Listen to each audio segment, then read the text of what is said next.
Monsieur le maire, vous nous demandez d'approuver les axes stratégiques et thématiques de votre futur projet éducatif territorial en rappelant d'abord que la ville se doit d'offrir à nos enfants les conditions de leur émancipation ainsi qu'un accès à l'éducation dans une logique d'égalité des droits et que cela passe par plusieurs étapes. Tout d'abord, cela passe par un plan inédit d'amélioration et de rénovation du bâti scolaire. Alors tellement inédit, monsieur le maire, que 15 mois après votre élection, nous l'attendons toujours. Deuxièmement, vous dites que cela passe par une refonte des usages. Pourtant, vous semblez emprunter les mêmes chemins que votre prédécesseur. Comme lui, vous installez des panneaux aux abords des écoles, vous félicitant des quelques travaux que vous avez réalisés, parfois même jamais réclamés, alors que d'autres attendent depuis des mois. Comme votre prédécesseur, vous restez aussi dans le déni des demandes des enseignants, agents municipaux, parents, entraînant grève et rassemblements, préférant continuer à agir dans l'urgence ou quand les parents contactent la presse, comme ce fut le cas il y a quelques jours dans une école du 13e arrondissement.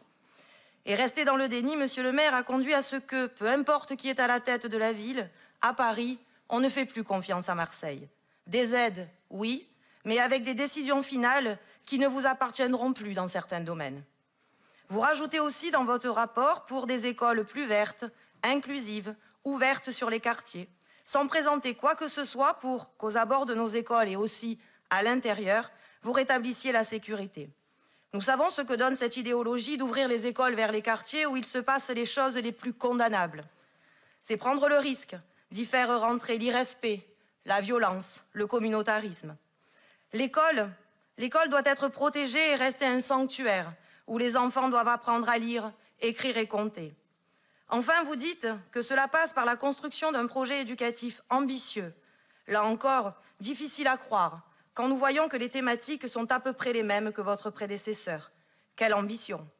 Le seul point positif dans ce rapport est celui de vouloir associer les mairies de secteur dans l'élaboration de ce PEDT.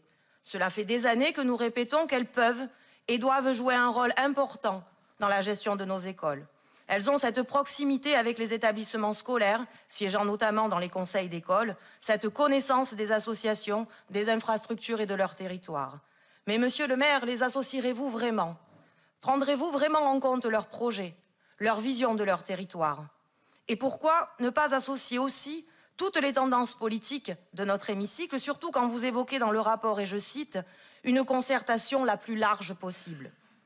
Pour le reste de ce rapport, même si vous rappelez qu'un PEDT se doit, et vous avez raison, d'être ambitieux, il se doit avant tout d'être réaliste et applicable. Mais vos objectifs seront difficilement atteignables. Comment apprendre à nager à tous nos petits quand nous manquons de piscine? Comment apprendre à faire du vélo quand les cours d'école ressemblent plus à des parcours du combattant qu'à des terrains de jeu? Comment parler de bien vivre dans les quartiers quand rien n'est fait pour y rétablir la sécurité? Comment parler de sport pour tous quand nous connaissons d'une part l'état des infrastructures et leur localisation?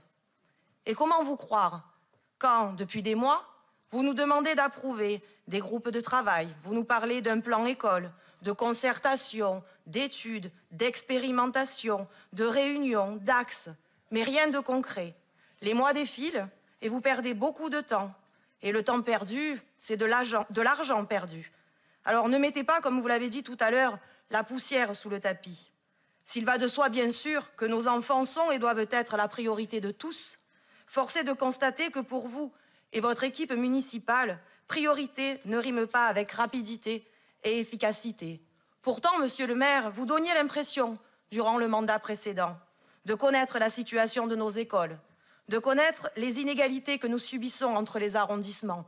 Des décisions rapides auraient dû être prises, mais vous restez dans la communication. Alors, parce que ce rapport n'aboutira que sur un plan de plus, un plan qui montrera une fois encore qu'un véritable gouffre sépare cette communication municipale de la réalité, un plan qui n'aidera pas à rétablir les égalités entre les territoires et à assurer un parcours éducatif cohérent et de qualité. Au vu des axes et thématiques que vous avez choisis, nous ne voterons pas cette délibération. Je vous remercie.